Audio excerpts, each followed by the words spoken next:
अखिलेश जी की सरकार को देखा है और 17 से लेकर के आज तक श्री योगी आदित्यनाथ जी की सरकार चल रही है, जिसका नेतृत्व वो कर रहे हैं। तो उत्तर प्रदेश के आवाम ने और नौजवानों ने, महिलाओं ने, किसानों ने, सब ने इस बात को देख लिया। अब कोई बताने की ज़रूरत नहीं है, ना किसी को समझाने की ज़रूरत है कि कौन अच्छा है।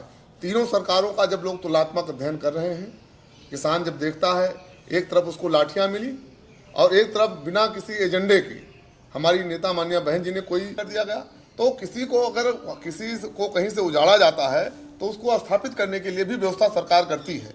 लेकिन यह काम इसलिए नहीं किया गया कि तमाम, ना तो योगी आदित्यनाथ जी को व्यापारियों से कोई मतलब है, ना उनको ब्राह्मण समाज के लोगों से कोई मतलब है, ना ही उनको महिलाओं से कोई मतलब है, ना ही गरीबों से कोई मतलब है, ना ही शोषितों से कोई मतलब है, ना तो ही पीड़ितों से कोई मतलब है। वो इस एक मठ के एक मुद्दे पर एक एक उसको वो नोट कर रही हैं और एक एक वो जिस दिन बहन जी, जिस दिन उत्तर प्रदेश की 5वीं बार मुख्यमंत्री के रूप में जैसे शपथ लेंगी तो उनको कुछ बताने की जरूरत नहीं है। पूरे प्रदेश का खाका आ चुका है, नौजवानों को कैसे नौकरी देनी है। आप देख लीजिए, अभी जो है जिस तरीके से आतंकवादियों को मारा जाता है, घर में घुस करके प्रयाग के अंदर नौजवानों, जो गरीब समाज के लोग गए थे, जो किसी तरीके से जाकर के वहाँ तैयारी कर रहे हैं, पुलिस के लोगों ने जैसे आतंकवादियों को घर में घुस के मारती है, इस तरीके से ये जुल्मी सरकार है। ये उत्तर प्रदेश के मुख्यमंत्री को शर्म आनी चाहिए कि समाजवादी पार्टी और भारतीय जनता पार्टी एक सिक्के के दो पहलू हैं। वो दोनों एक दूसरे के पूरक हैं और जैसे कुश्ती होती है, आप लोग तो नहीं जानते, कुश्ती फ्री फाइट मतलब एक मिली मार कुश्ती होती है। तो वो ये चाहे ये जीते चाहे वो दो बराबर कुश्ती करती है, आपस में दोनों पहलवान समझौता कर लेते हैं। उसी तरीके से समाजवादी पार्टी और भारतीय जनता पार्टी का समझौता है। नमस्कार, मैं हूं आपके साथ में श्रवण चौहान और आज हम लखनऊ में मौजूद हैं और ये आपको बता दें कि बसपा के राष्ट्रीय महासचिव राज्यसभा सांसद सतीश चंद्र मिश्रा का आवास है। आज हम एक ऐसे शख्सियत से मिलाएंगे जो अयोध्या में घाक कहे जाते हैं और जनसंपर्क में वो बहुत ही अच्छी पैच बनाए हुए हैं। नाम है करुणाकर पांडे और ये बसपा के नेता हैं। हम इनसे बात इसलिए करना चाहते हैं क्योंकि राम मंदिर और जो अयोध्या है वो हरदम हाईलाइट रहा है और मीडिया में सुर्खियों में रहा है। इसी को लेकर हम इनसे ये चीज़ जानेंगे कि ये ब्राह्मण हैं और ये बसपा के साथ में पैर से पैर मिला के चलते हैं। और इसी के साथ आपको हम और बता दें कि ये जो ब्राह्मण सम्मेलन है वो इन्हीं के यहाँ से शुरू किए थे, जो बसपा के राष्ट्रीय महासचिव थे। सबसे पहले करुणाकर पांडे जी, आपका बहुत बहुत स्वागत है।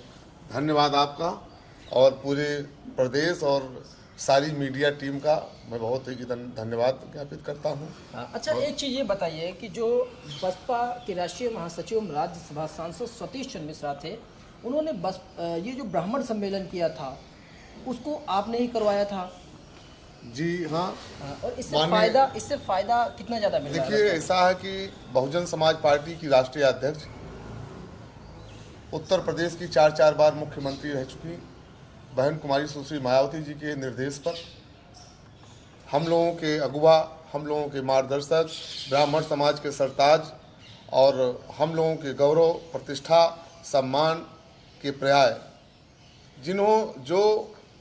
जिनके कद और काठी का पूरे देश में कोई नेता नहीं है, वो एक अधिवक्ता भी हैं, एक संवेदनशील इंसान भी हैं और हम लोगों के गार्जियन भी हैं और ब्राह्मण समाज के गौरव भी हैं। आप माननीय श्री सतीश चंद्र मिश्रा जी के कद काठी का उत्तर प्रदेश में विधानसभा का चुनाव चल रहा है, जो मुख्यमंत्री का चेहरा है, चाहे समाजवादी पार्टी का और चाहे भारतीय जनता पार्टी का, प्रदेश में अगर उनकी कोई कद काठी का, मान्या बहन जी को तो छोड़ दीजिए, माननीय सतीश चंद्र मिश्रा जी के कद काठी और उनकी सोच और उनकी समझ, उनके तेवर, उनके क्लेवर का कोई नेता हो तो आप खुद जो है, आप तो मीडिया के लोग हैं, आप तो पूरे प्रदेश के लोगों से रूबरू होते हैं। तो इसलिए हमारी पार्टी की मुखिया ने निर्णय लिया और हम लोगों के अगुवा, हम लोगों के संरक्षक, गार्जियन माननीय श्री सतीश चंद्र मिश्र जी, जो कि बहुजन समाज पार्टी के राष्ट्रीय महासचिव हैं, सांसद राज्यसभा हैं और जिन्होंने ब्राह्मण समाज के साथ साथ सर्व समाज के दुख और दर्द को समझा।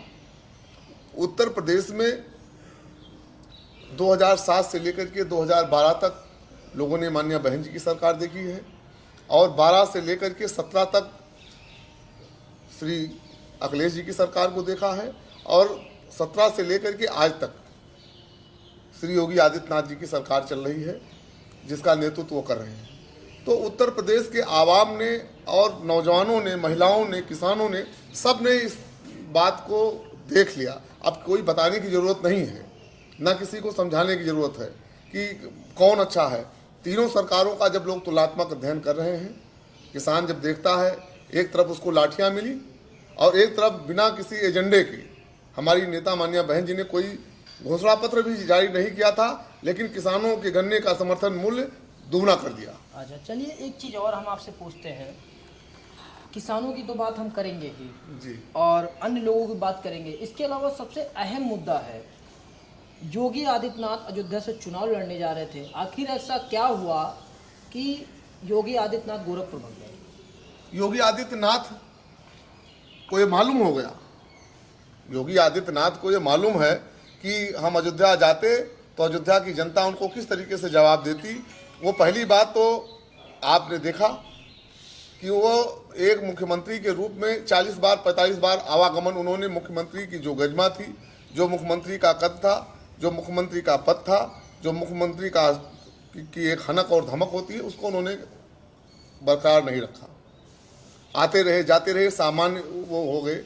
और रही बात अयोध्या के विकास का, आप आइए अयोध्या देखिए कि किस तरीके कहाँ कौन विकास हुआ है।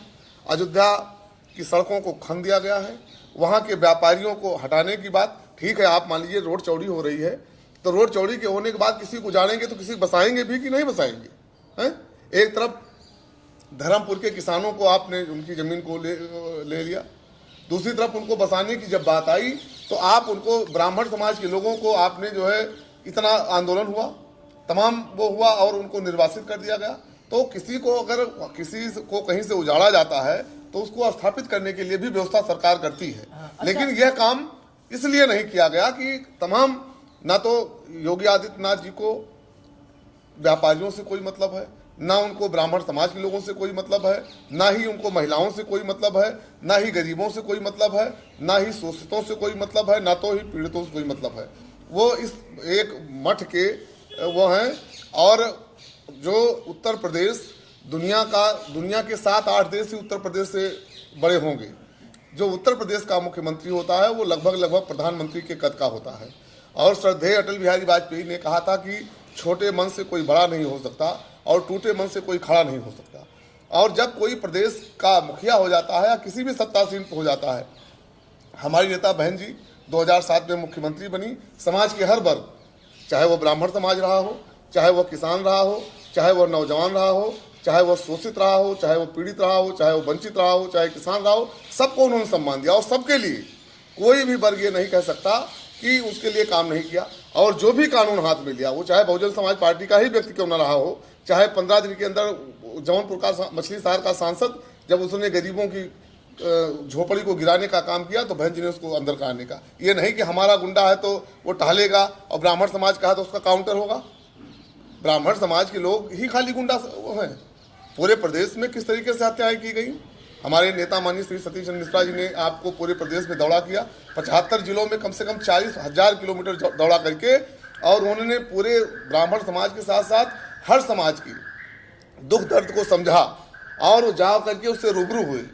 इसलिए रूबरू हुए कि उनके मन में एक सोच है कि हमारी सरकार बनेगी। माननीय बहन जी ने उनको भेजा और कहा कि जा करके जिले जिले जाओ, लोगों से समझो, उनके दुख दर्द को समझो, उसको प्राथमिकता के आधार पर हमें क्या करना है।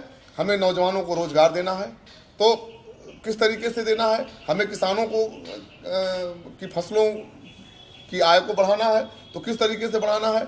जुर्म जाति हुई है, ब्राह्मण समाज के लोगों के साथ हुई हो, चाहे वो खुशी दुबे के रूप में हुई हो, चाहे हाथरस में हमारी दलित बहन के साथ अत्याचार हुआ है, तो हर मुद्दे को हमारे नेता माननीय श्री सतीश चंद्र मिश्रा जी ने उठाया और माननीय बहन जी तक पहुंचाया। बहन जी की निगाह रहती है और बहन जी एक एक मुद्दे पर एक एक उसको वो नोट कर रही हैं। और एक एक चीज वो हो, जिस दिन बहन जी जिस दिन उत्तर प्रदेश की 5वीं बार मुख्यमंत्री के रूप में जैसे शपथ लेंगी तो उनको कुछ बताने की जरूरत नहीं है। पूरे प्रदेश का खाका आ चुका है, नौजवानों को कैसे नौकरी देनी है। आप देख लीजिए अभी जो है जिस तरीके से आतंकवादियों को मारा जाता है, घर में घुस करके प्रयाग के अंदर नौजवानों जो गरीब समाज के लोग गए थे जो किसी तरीके से जाकर के वहाँ तैयारी कर रहे हैं। पुलिस के लोगों ने जैसे आतंकवादियों को घर में घुस के मारती है, इस तरीके से ये जुल्मी सरकार है। ये उत्तर प्रदेश के मुख्यमंत्री को शर्म आनी चाहिए कि जब देश का युवा, देश का नौजवान आपसे रोजगार मांगता है तो आप उसके ऊपर लाठी बरसाते हैं। और उसको देख करके याद आती है अंग्रेजों के शासनकाल में जिस तरीके से बर्बर रूप से नौजवानों को कुचला गया था, जिस तरीके से जलियांवाले बाग में गोली चलाई गई थी, उस तरीके से प्रयाग के अंदर नौजवानों को मारा गया और कुचला गया। और इसका जवाब चाहे नौजवान हो, चाहे किसान हो, चाहे गरीब हो, चाहे मजदूर हो, सारे लोग लामबंद होकर के अब सारे लोग समझ चुके हैं। आपने कहा कि अयोध्या में जो काम माननीय बहन जी ने 2007 के अंदर किया था, हम लोगों के गौरव, हम लोगों की प्रतिष्ठा, हम लोगों के सर के मुकुट माननीय श्री सतीश चंद्र मिश्रा जी के नेतृत्व में वहाँ पर घाट बना। अयोध्या में जो घाटों का शेष निर्माण हुआ वो बहुजन समाज पार्टी की सरकार में हुआ। पैड़ी का सुंदरीकरण किया गया था और सबसे ज़्यादा जहाँ लाखों लाख श्रद्धालु परिक्रमा करने के लिए आते हैं, उस परिक्रमा को हार्ट मिक्स प्लांट से 7 मीटर चौड़ा करने का कार्य किया गया। उसके पहले जो श्रद्धालु आते थे उनके पैरों में चोट लग जाती थी, 1 सप्ताह तक वो बिस्तर पर पड़े रहते थे और दवा नहीं करा पाते थे। और 2-2, 3-3 किलोमीटर पर विश्राम स्थल बनाया गया कि जो श्रद्धालु हैं, जो परिक्रमा करने वाले लोग हैं, वो जाकर के 2 किलोमीटर 3 किलोमीटर पर विश्राम करें और उनके पैरों में कोई ठोकर न लगे, कोई चोट न लगे। तो ये हमारी सरकार संवेदनाओं की सरकार है और ये वर्तमान सरकार संवेदनहीन सरकार है। ये चाहे किसानों को आपने देखा, वाटर कैनन हो, लगातार जो है वो बैठे रहे, जो है आंदोलन पर, धरने पर 700 किसान मर गए। तो ये न नौजवानों की हितैषी है, न किसानों की हितैषी है, न ब्राह्मणों की हितैषी है, न अगड़ों की हितैषी है, न पिछड़ों की हितैषी है।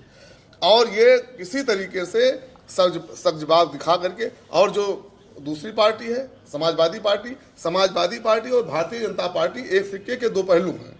वो दोनों एक दूसरे के पूरक हैं और जिससे कुश्ती होती है, आप लोग तो नहीं जानते, कुश्ती फ्री फाइट मतलब एक मिली मार कुश्ती होती है। तो वो ये चाहे ये जीते चाहे वो 2 बराबर कुश्ती कटती है, आपस में दोनों पहलवान समझौता कर लेते हैं। उसी तरीके से समाजवादी पार्टी और भारतीय जनता पार्टी का समझौता है।